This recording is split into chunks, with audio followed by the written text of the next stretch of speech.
All right, everybody. Welcome to week 4 of the Deep Learning Decal. And today we have a lot to cover. So I like to think of this lecture as probably what will separate you from people who just watch random YouTube videos on deep learning, or maybe even just take like the Coursera machine learning course. Like, this is what makes you a real deep learning practitioner. What makes you ready to actually do this stuff in the real world. So yeah, this is, I would say, one of the key takeaways from this course, if I may say so myself. So in today's very busy agenda, this is what we're going to go over. So mostly for optimization, things are going to be done with algorithms, but then we also have these things called meta-algorithms and heuristics that'll help improve our basic algorithms. And then methodology will cover how we're going to use those algorithms effectively. Because it's one thing to know that all these algorithms exist, and then it's another to know when you use them and how to get the most out of them. And then, and kind of tied into that is, if you really want to apply things in the real world, then how can you kind of use these algorithms and strategies in an effective way? I mean, yeah, there's a key difference between methodology and these strategies. So let's start with some background. So in deep learning, and in a lot of related fields, I guess the key principle is optimization, right? So what we're trying to optimize is some performance measure, which is sort of abstract, right? It's not something that's necessarily all that quantitative. Like, you want a computer vision model to know what certain things are and be able to discern between different categories and maybe segment things in an image, right? But if you want to make it quantitative, then you're going to end up having to basically work with some proxy, which is going to be our loss function, right? So a lot of work has to be put into designing good loss functions that accurately reflect your performance measure. So, and along with that, you can't know every single thing about your loss function, because that would require averaging things over basically all possible data points, right? So if you want to minimize the expected value of your loss function, that too is basically unavailable to you. So the best you can do is basically work with training and test sets. So this is basically, in a nutshell, the theoretical justification for why we have things like training data and test data and validation accuracy, right? So one of the key things that we see in training is you'll be training on batches, and it's not always clear why are we picking batches of a certain size, right? So for one important thing to note is that if you have loss as a function of several data points, and then you're going to average your loss over all these data points to get some idea, which is tying back to this like expected value of the loss, then the variance in the loss does not go down linearly with the number of points. It actually goes down proportional to this, right? So if you add more data points, n, then you can expect your variance to decrease, but only sublinearly, right? So you want the variance in your loss to decrease so that you have less noise in your estimate of loss, but it doesn't make sense to just chuck all the data at it, because it'll take more time, and it'll also not actually give you that much better of an estimate. So this is why we usually pick values of batch sizes between, and also architecture, the way that computers have been built, it's usually designed for batch sizes which are powers of 2. So in the end, you get batch sizes of usually like 32, 64, 128, that kind of thing. And that, I guess, you have to figure out, depending on how big your data is, the dimensionality of it, and the cost to actually run things, what is the best batch size. And so here's basically an illustration of why you need to think about batch size, right? So in the example of stochastic gradient descent, you're usually just using one data point every time. So you get a very noisy estimate of your expected value of loss, right? So you get to move across this red pattern very quickly, because the cost to compute each one of those steps is low, but you get a very noisy estimate in the end, right? So you don't actually know which of these is actually the best place, and your convergence is not exactly guaranteed in some sense. And then mini batch is when you pick some n which is greater than 1, but it's not everything, or not all the data. So you basically have to play this balancing act, and batch is where you pick all the data, right? So that's basically as close as you can to the expected value. So you have to do this trade-off between like moving across this coordinate space slowly, but also moving across this coordinate space in a stable way. And some of the discussion today will be about how we can use small batch sizes, but still get relatively stable movement through this optimization space. Do you have a question? So the mini batch is the entire data set, the mini batch is the subset that we're using of the 16, 32, 68, or 64. Right. So for example, say I had like a data set of 10,000 images. So stochastic would be I'm using one image. Mini batch would be like those powers of 2 that I was saying. And then batch would be you use all 10,000 images. So there's no noise because you're looking at all the data every single time. So there's no surprises between steps. Question? What's data 0, data 1? Oh, so this is just an example where your model is only of 2 parameters. So for example, say you're doing linear regression on like f of x, and then you only have ax plus b, that kind of thing, right? Yeah. So reasons why optimization can get messy. So if you have this thing called an ill-conditioned Hessian matrix. So a Hessian matrix is just basically a matrix that contains all the second derivatives of your loss function. And it's not important to actually calculate that, but this is just sort of like a theoretical justification for why things get messy. So you can show through math that if you do an approximation of your loss using calculus, then it comes out to this. And you notice that it takes epsilon into account. And epsilon is your learning rate. So for a given learning rate, if you wanted to make sure that your loss is always decreasing, then notice that this epsilon squared is on this quadratic term that has h in it, right? So if you were able to change your epsilon so that you always get a reduction in loss, then epsilon will end up shrinking because your h will act all funky, right? So basically, if the second derivatives of your function are not very nice, then there's no way to really move confidently through your optimization space.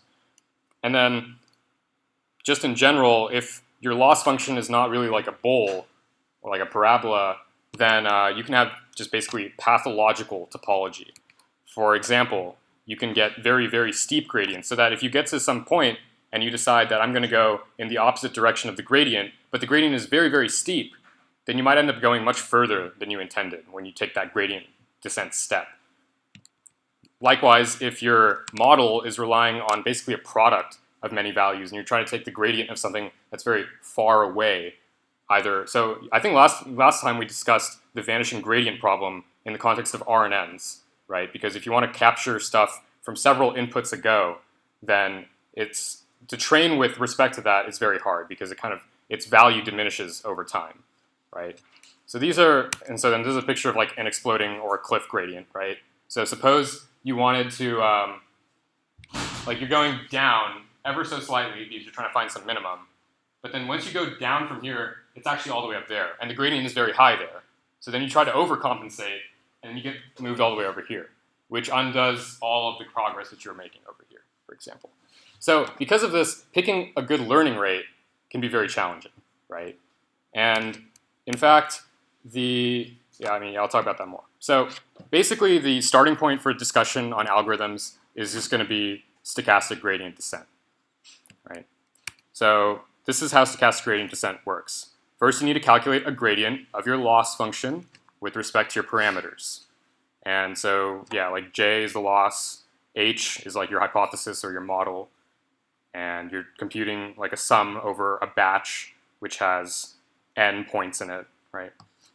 And then what you're going to do is you're going to change your parameters with a learning rate epsilon, right?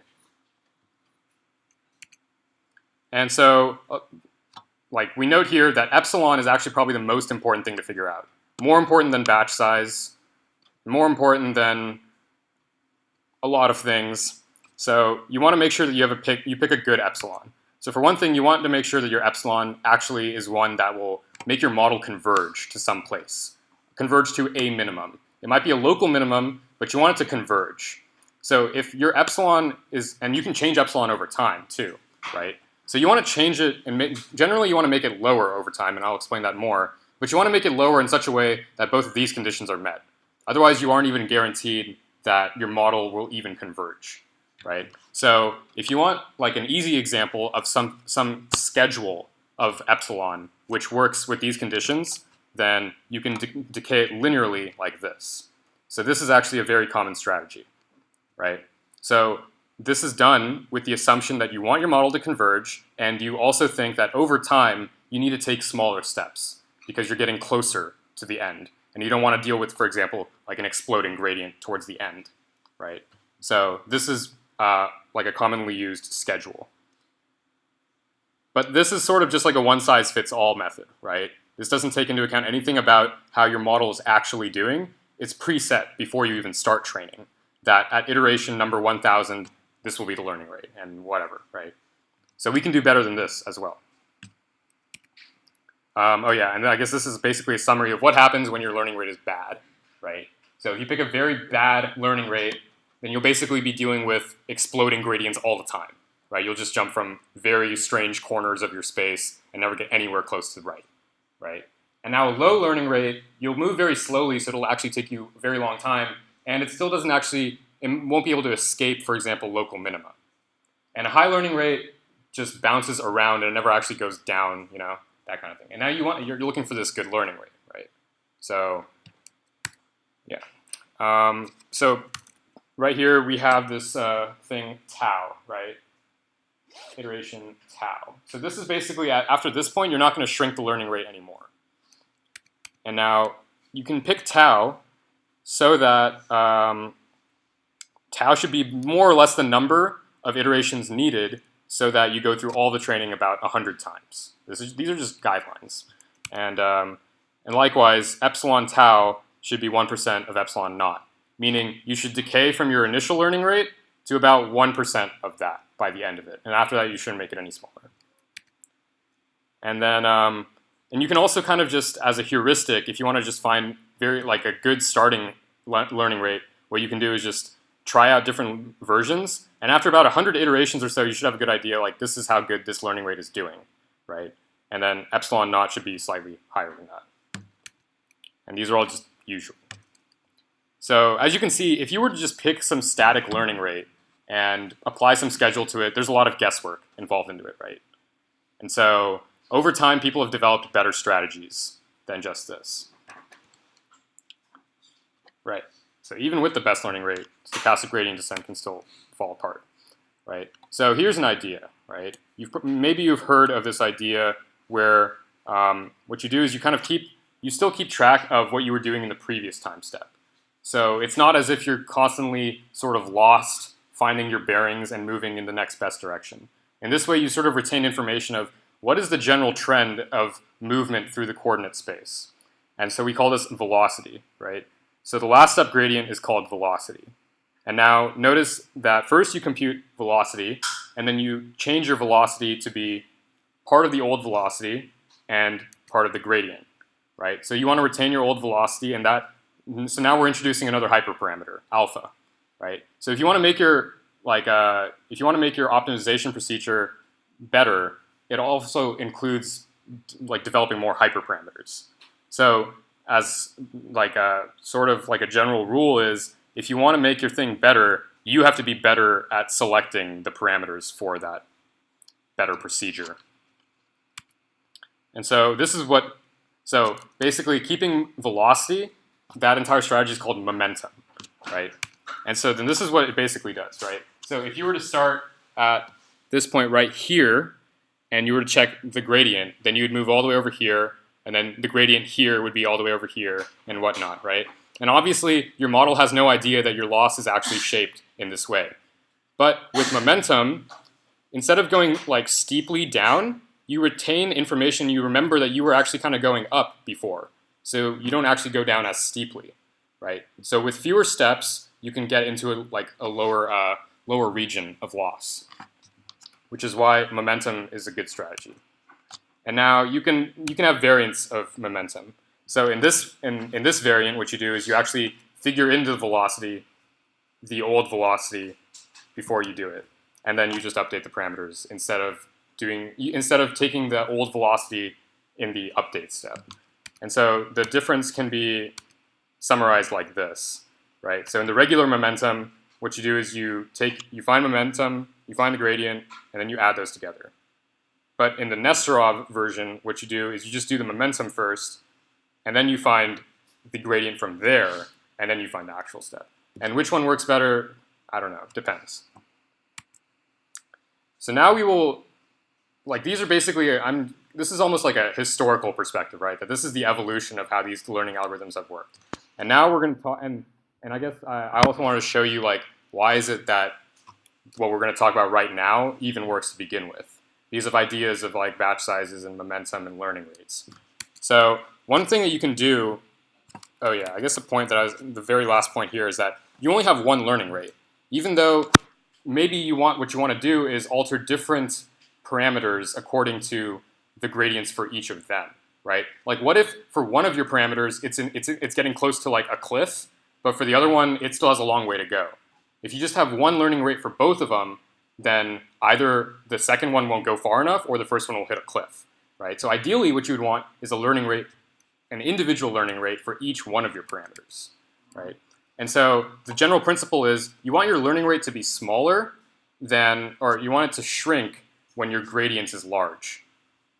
Because if you have a large gradient, then you don't need a very large learning rate to move very far. And if you have a small gradient, you need a larger learning rate to move at all, right? So that way you avoid getting trapped and you avoid getting catapulted out into very far places. So this is an algorithm called AdaGrad, right? So you take the sum of all the gradient values from before, and then you just change your learning rate according to that.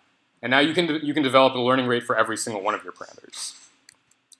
Problem is, like if you take into account your first values, then it'll always be kind of tainted with those first values, and you don't really want that information anymore because those weren't very accurate to begin with. So you can fix this by just keeping it as an exponential decay, right? So that you sort of forget the very, very old values of the gradient, and you're paying more attention to the newer values of the gradient. And this is what happens. If you just have the regular stochastic gradient descent, that's this, and like the vertical axis is error, right? So error will decrease over time, hopefully. And there's noise in the error, right? And if you have momentum, then it starts converging a lot faster, as we talked about. But look at this. When you have a different learning rate for every single parameter, you can actually do far better than both, right? And the difference between AdaGrad and RMS prop, it's not super substantial, but generally it's agreed upon that RMS prop is better because the thing about the first gradients. And now, yeah. And now the best one that people are using these days is called Atom, right? So yeah, basically this is what it does. It combines RMS prop with momentum. So momentum is known as like a moment of the gradient, and so you're using adaptive moments, right? So not only are you basically building a separate learning rate for every single parameter, but you're also giving every single learning rate their own momentum, right? So that's why Atom's great. So, and the great thing is that when you're doing deep learning in real life, you have access to all these things in the libraries that you'll be using. You can literally just instantiate like an Atom optimizer, for example. And you can just tell it to optimize one value, which you'll designate to be your loss, right? And then you don't need to program you don't have to instantiate any of the variables for the different learning rates or momentums or whatnot, right? So let's talk about where to start, right? So what we've been talking about thus far is how you get to the bottom, but this is kind of some guidelines on where you should start from, right? So if you've taken 189, you've seen this already, that if you have a matrix of weights or parameters, you want them to all be different from each other. Because otherwise, when you calculate the gradient with respect to each of them, it'll be the same for each of them, so they'll all get the same update. And then they're still the same. So the gradient will be the same for all of them, and you'll get the same update for all of them, so on and so forth.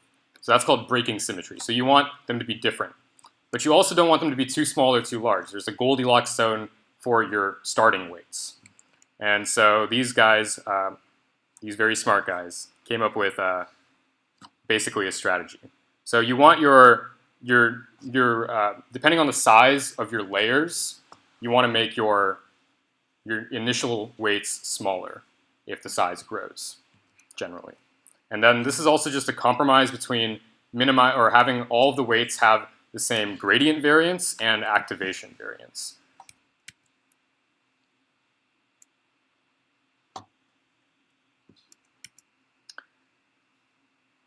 Yeah, so this is another method that people use in optimization, this is called Newton's method. And what you do is, instead of caring only about the first derivative, you're also going to take into account the second derivative.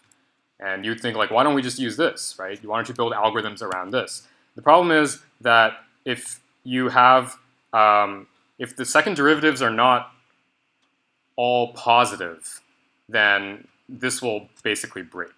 So Newton's method has some uses, but it's not really used in deep learning all that much because it's also very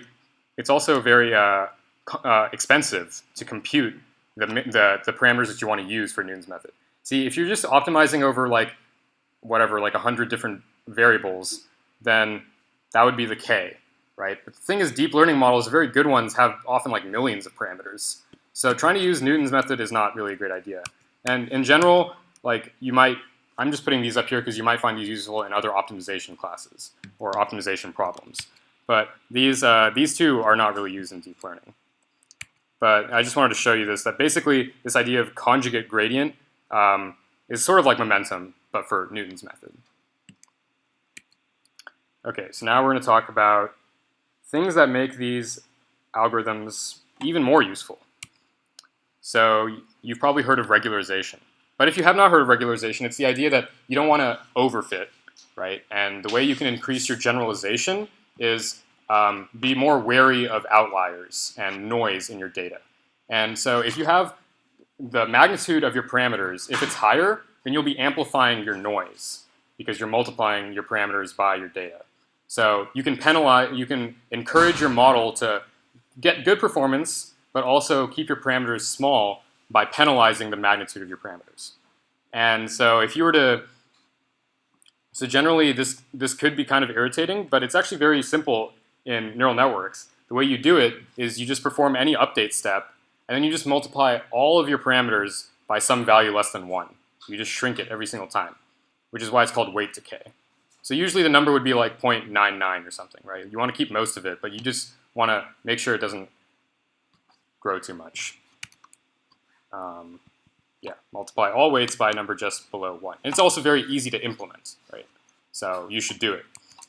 And the idea, again, for why we regularize is that even though the minimum cost of your function might be up there, that is just an estimate. Like, think back to the first slides. We don't actually know what the real loss is, right?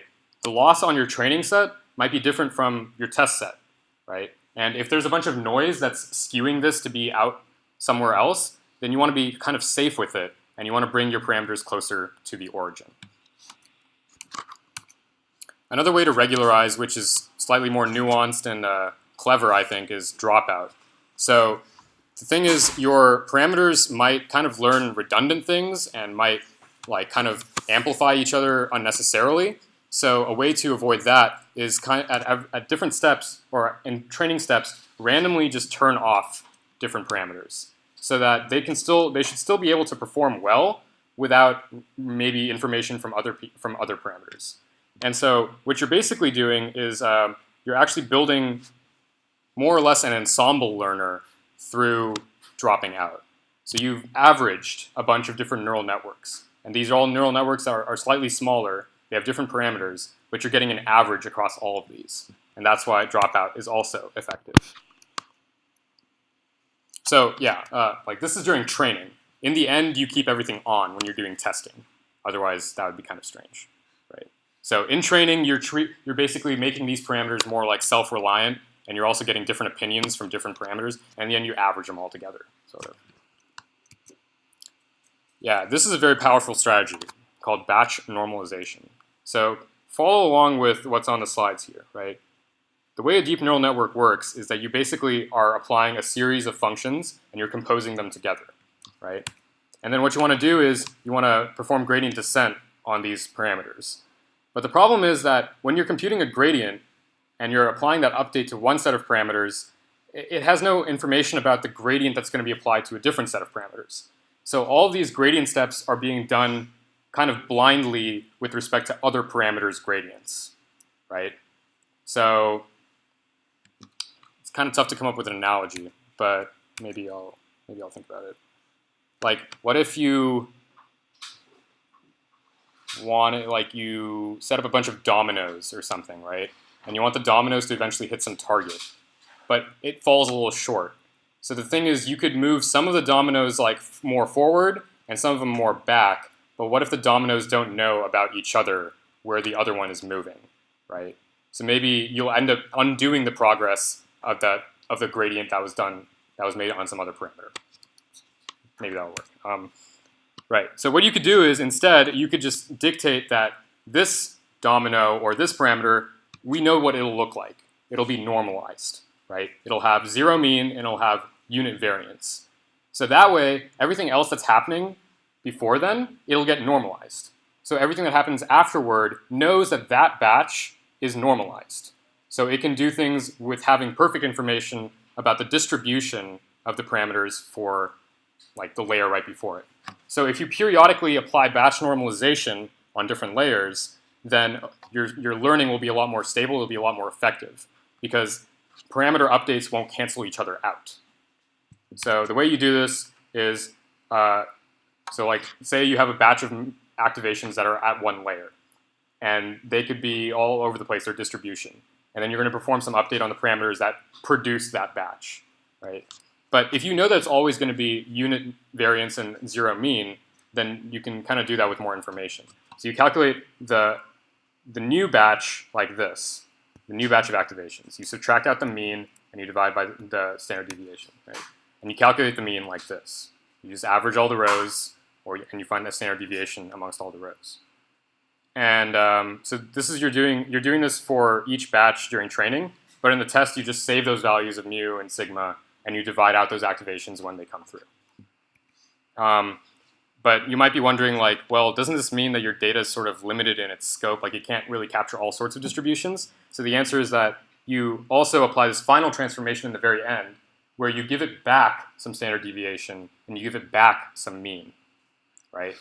So the idea is some very complicated composition of functions give you some variance and mean, right? But now you've just reduced it down to these things. That you want it to be some mean and you want it to be some variance, right? So you can perform gradient updates on just basically these two parameters, because you know that the batch itself will be zero mean unit variance.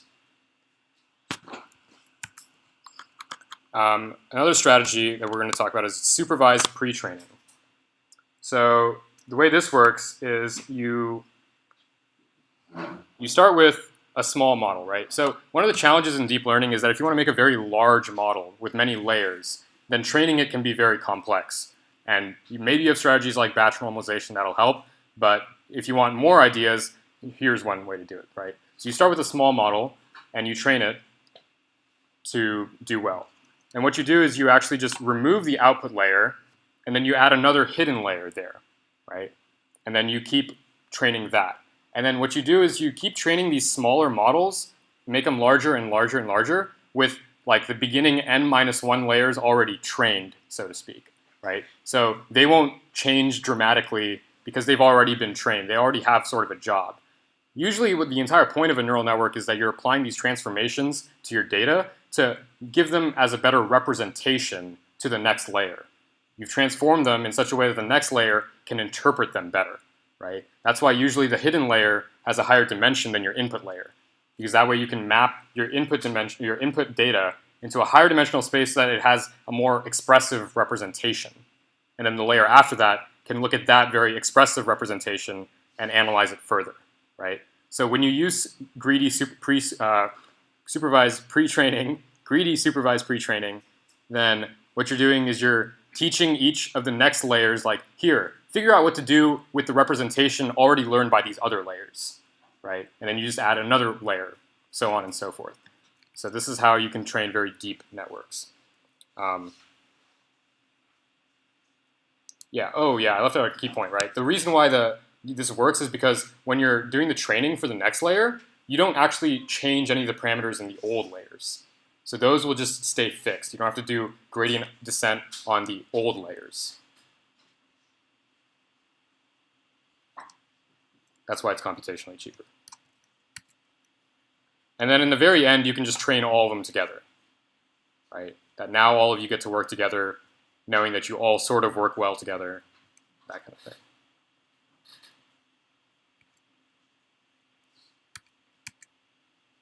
So like a very common application is called transfer learning, where basically you train an entire network, or maybe you already have an entire network that's been trained by some other professionals who developed it. And then what you do is you just remove like the very last layer, right? So again, with the idea of representations, this first model is very successful because the different layers have learned very good representations of the data. And you're going to be training it on a similar task, but not quite the same. Maybe a different data set, for example, right?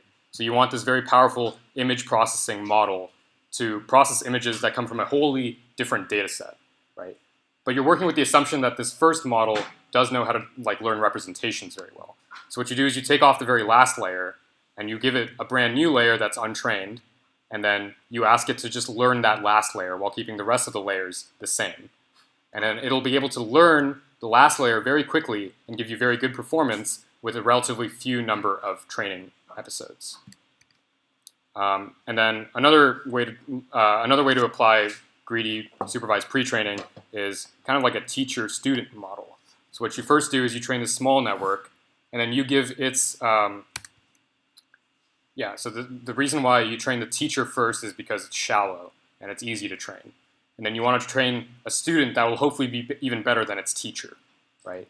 So what you do is the student will minimize the traditional loss, but also as part of its job, it needs to predict what is the teacher thinking, so to speak, when the teacher is also given the same data, right? So that way the student is trying to actively figure out the representations that the teacher is producing. So this way, the student is mapping representations to loss, to input, basically just getting another reference point. And now this also works well. This is basically just a diagram showing why transfer learning is useful. So you can find source models on GitHub, right? And they were trained on some very large data set like ImageNet. ImageNet is, I think it's millions of pictures. And then it has labels. And now you want to use more or less the same model, but you wish that it were trained on a different data set. And maybe your data set's much smaller. Maybe it's just pictures of your friends or something, right? But you want it to still be able to classify, do facial recognition on pictures of your friends. So what you do is you keep most of the first model, and then you just train it on your small data set, and it'll pick it up really quickly, even though it would be very hard for it to do it if you're doing from scratch, because there's so little data to begin with, right? So you can take advantage of the fact that most of these models work by leveraging representations. And so you leverage the representations that it's already learned, basically. This is, I think, some more like dark art type stuff. But basically what you're doing is you're changing your loss function, so it's initially easier to learn, and then after that you give it like harder loss functions to work with, right? So what you do is you initially sample your loss function at many points, but not all of it, and then you kind of just neatly connect the loss function together. So it's close to convex, right? So if I have some very weird lumpy loss function, if I sample it at a bunch of points and I always just connect it linearly, for example, then training on that loss function is relatively simple, right? And then once I feel like the network has passed level 1, then I give it level 2, which is a harder loss function. But the thing is, like, it's already gotten to a nicer part of the loss function, so it doesn't need to traverse such complicated structures, right? And then finally, in the end, you're supposed to just give it the original loss function, which could be very difficult to learn on. Yes? So you're training it, so JCO to JN are different ones you make, right? So you don't train on the original function until after you train it on all of the easier loss functions? Yeah. Okay, so you have the hardest loss function. Yeah, so your assumption is that your original loss function is very hard, right? And you don't want it to just flounder on the original loss function. So you kind of give it a warm-up that, here, try moving through this easy space, and then I'll make it progressively harder when I feel like you're doing well. But this is also like annoying because you have to sample your loss function, right? And now, how are you going to do that like intelligently? It could be very hard, right?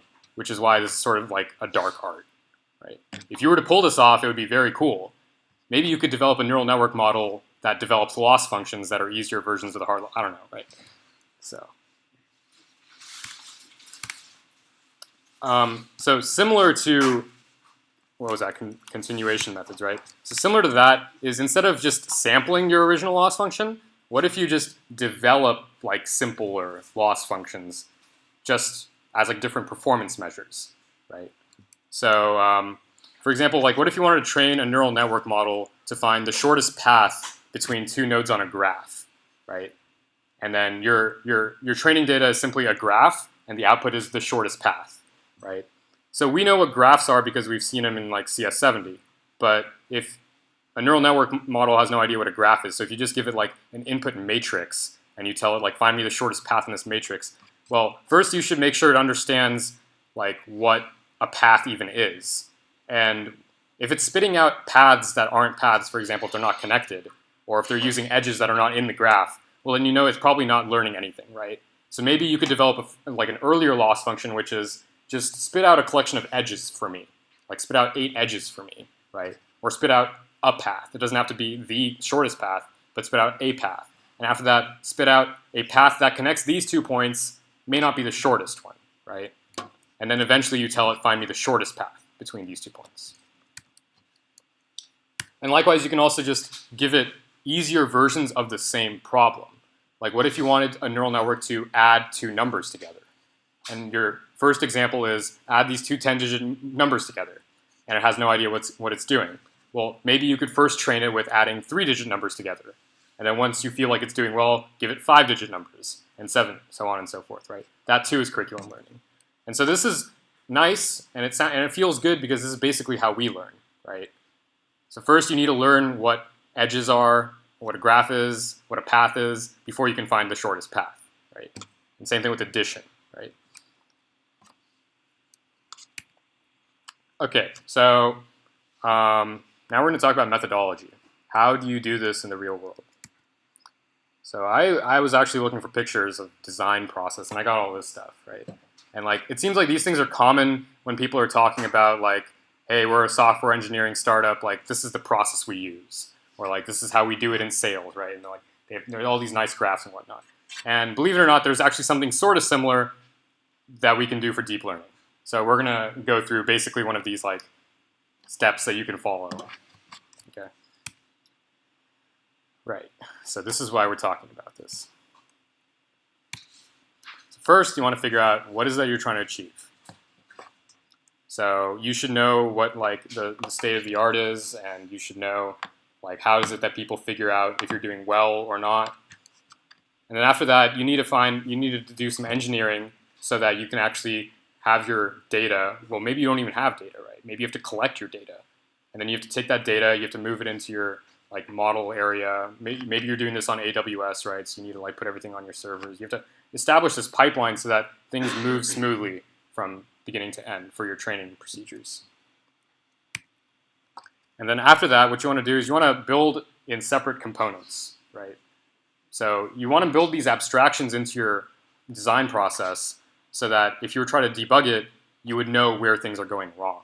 And ideally, you'd be able to just isolate the problem. The problem is coming from my data collection. Like I'm actually just not, or my data processing. Like I'm actually not doing the same procedure on all of my data. So that's why nothing is working correctly. Or you want to make sure that your weight initialization scheme is working properly, right?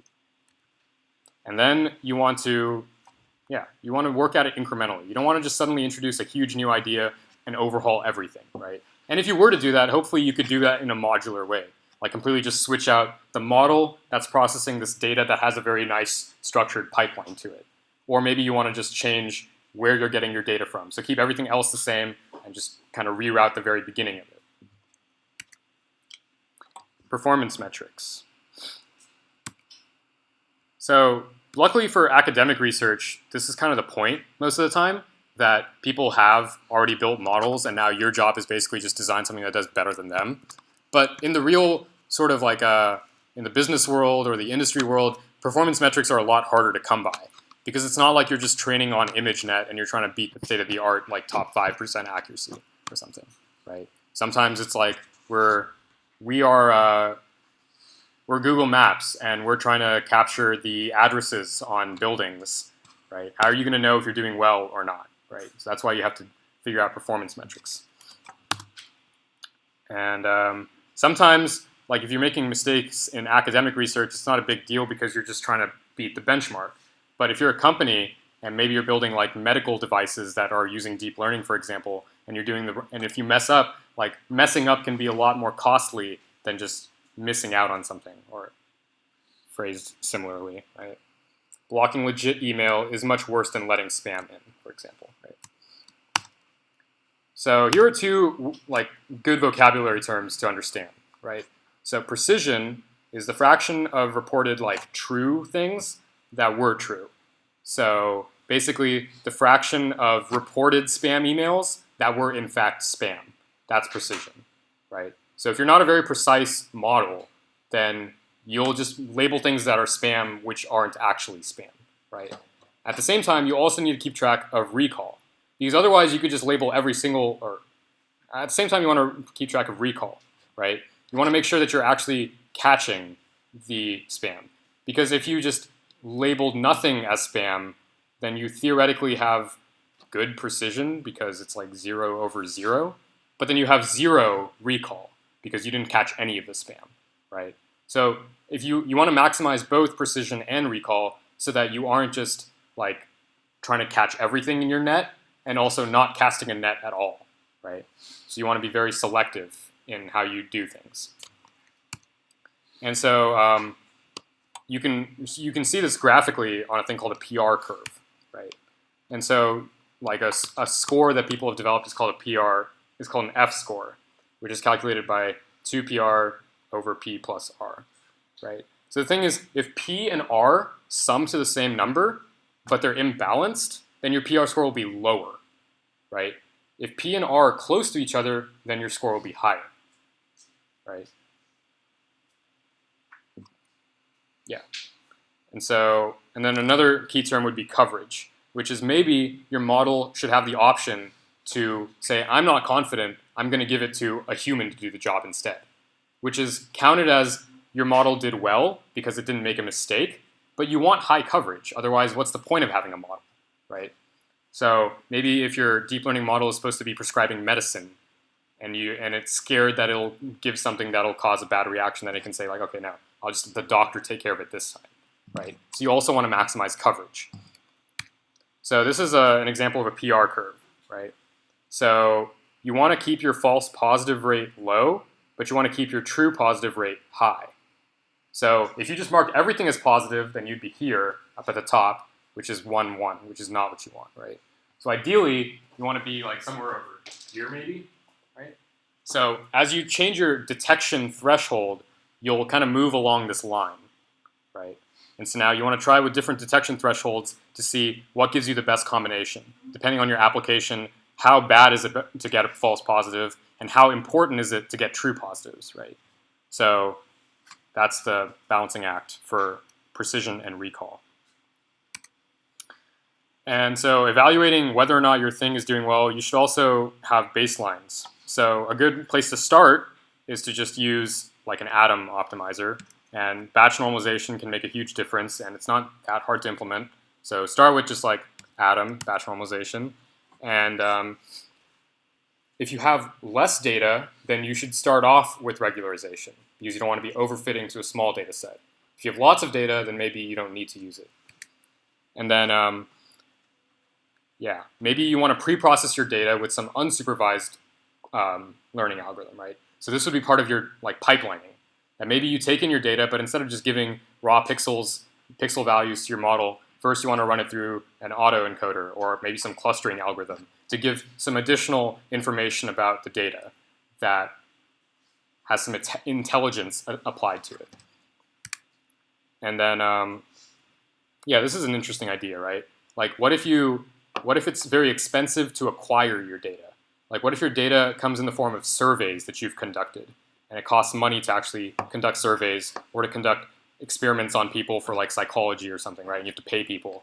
So maybe you start off with some amount of data and you see what the performance is, and then you try with like twice as much and you see what the performance is, and you see like, okay, well, theoretically, if I had like 10 times my original, I'll hit 90%, right? So that could be a way to figure out how much data you actually need in the event that data is hard to come by.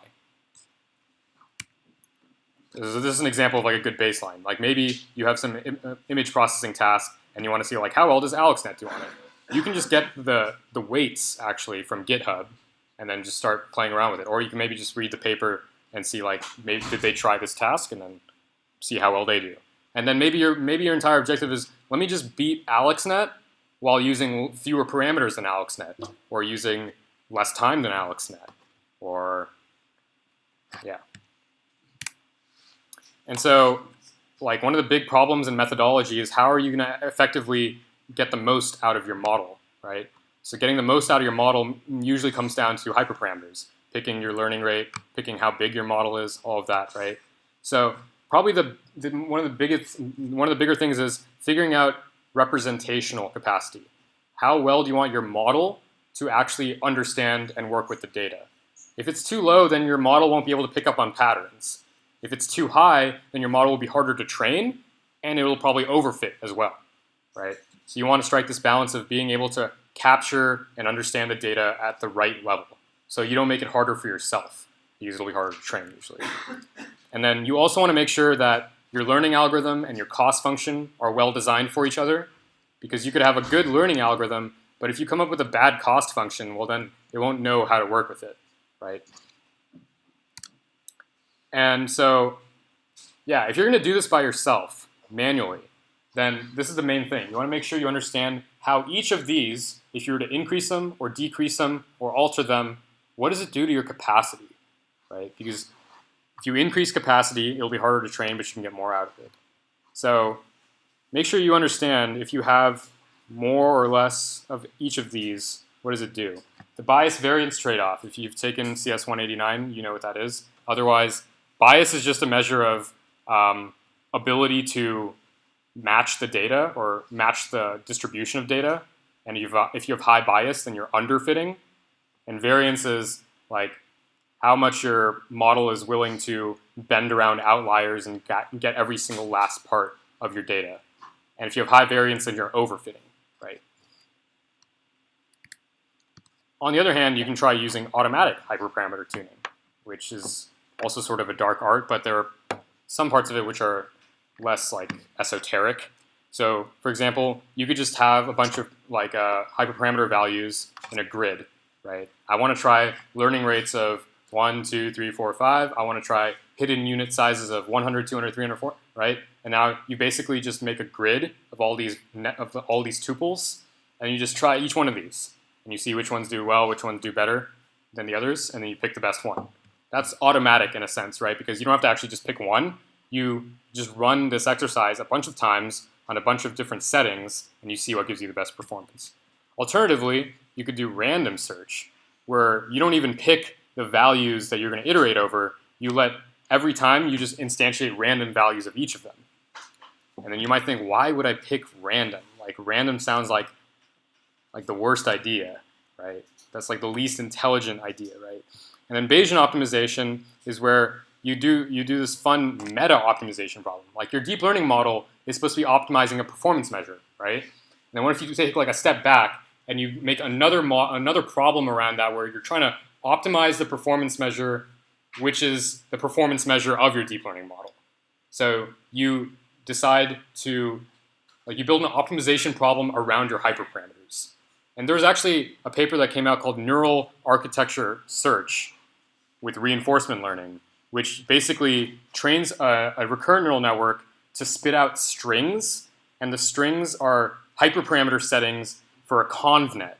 And depending on whether the convnet gets good accuracy, the RNN gets reward. So the RNN will learn how to spit out good strings, which are just descriptions of a convnet, right? But that's not what Bayesian optimization is. Bayesian optimization is like trying to do stuff with probability. But anyway, discussion of random versus grid search, right? So this is why actually random search is the preferred method. Because in grid search, it turns out usually there's one important hyperparameter and then one that's less important, right? So if you're basically kind of wasting your time by trying out different values of the unimportant hyperparameter, right? You see that like the green hill up there and then the yellow thing on the left, right? So changing the unimportant hyperparameter doesn't really change the performance all that much.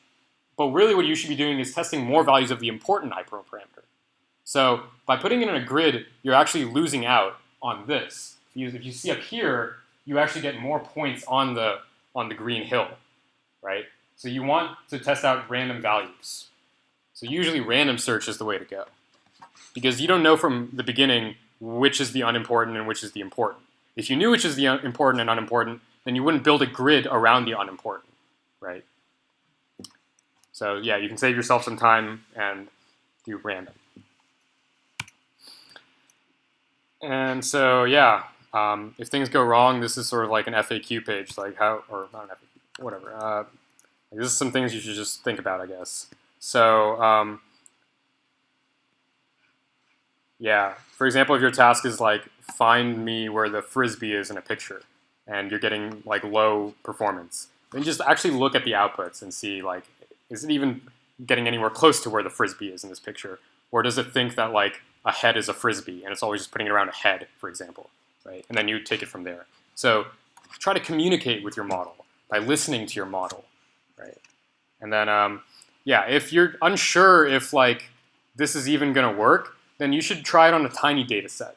If you have a tiny data set and you don't have very high bias, then you should be able to get 100% accuracy on a very small data set. If you're unable to do that, then you're probably just doing something wrong in your implementation of the model. Like you're probably not doing the gradient update correctly or something. Like maybe you're adding the gradient instead of subtracting it, and you're making the model worse every time, right? And then like this is a little more like if still that doesn't seem convincing, then maybe you should actually just look at the values of the derivatives that you're taking. But this is going to take more time, right? But I mean, if you're using just like TensorFlow or some library and you're using an atom optimizer, then this probably won't help you because those guys usually don't mess up. And this is something usually that happens for like if you have like a bad initialization, for example. If you make everything zeros, for example, then the neurons won't do anything because the gradient will always be 0 for them. And so then they will never change, because how would you pick which way they ought to change, right? Okay, and now these are some strategies for how to apply stuff real quick. So usually you want to use GPUs, because GPUs have been, like the entire point of GPUs is that you have 3D data about images or like a video game environment, and you need to map that onto like two-dimensional surface for your computer. So that's why you use GPUs. And now that allows you to do so you can do parallelism, two different ways of it. So you can either just like feed your data to different places, or you handle different parts of your model at the same time by different components. And then yeah, like what if all these different what if on every single GPU you apply a different gradient update? So you do a bunch of gradient updates all at the same time, which might cancel each other out, but it might be faster in the end.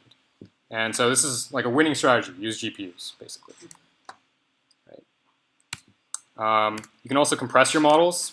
So this is really important because in the end, like a lot of times, like in the end, we'll want to use deep learning in as many places as we can. But if you want to fit it on something very small, you want a small model. A small model meaning it doesn't take a lot of space to express, and small model meaning it doesn't take a lot of time to run, right? So this is important for like if you had like a self-driving car or something. And then you can also give your model some more control in these strategies, basically. I think mixture of experts is really cool. Basically, you let your model decide which of these other expert models will get to handle it. It works like this, right? So you feed your input to all of these experts, but you also feed it to this gator, and the gator decides how much you want to value the output of each of these experts. And if you feed it to your gator first, and you basically just say, all right, I'm only going to give it to one expert, then it'll actually be quite fast, right? Because you don't have to run like 3 computations. Yeah, so this is what I was just saying earlier, that this is what usually people will have to deal with. And so if you want, like, I feel like a lot of the things in the future will just be trying to get currently existing models into smaller places and harder to reach places and make them work fast still. And so, yeah, that basically wraps it up. So hopefully this is a useful talk for you guys, because now you'll be able to take it out of the classroom and do really cool things with deep learning. So if anybody has any questions? Yes? As students at UC Berkeley, do we have access to any labs that have GPU servers? I don't think just like any students do, but I know, for example, the class 294-131, the special topics in deep learning class, if you enroll in classes that are talking about this sort of stuff, then you get AWS credit. So like every student is entitled to it. Actually, wait, don't they get it for this class? Or no? Oh yeah, we have AWS. Yeah, we have AWS for you guys too. Oh yeah, we can give you AWS credits. I think like $150 or something. Also, if you're in the stat department, you get the access to stat computing facility, or the stat cluster. That has a Undergrads GPU. too? If you finagle your way, I think you can. Yeah. All right. Thanks a lot, guys. Thanks, Neil. Good job. Thanks.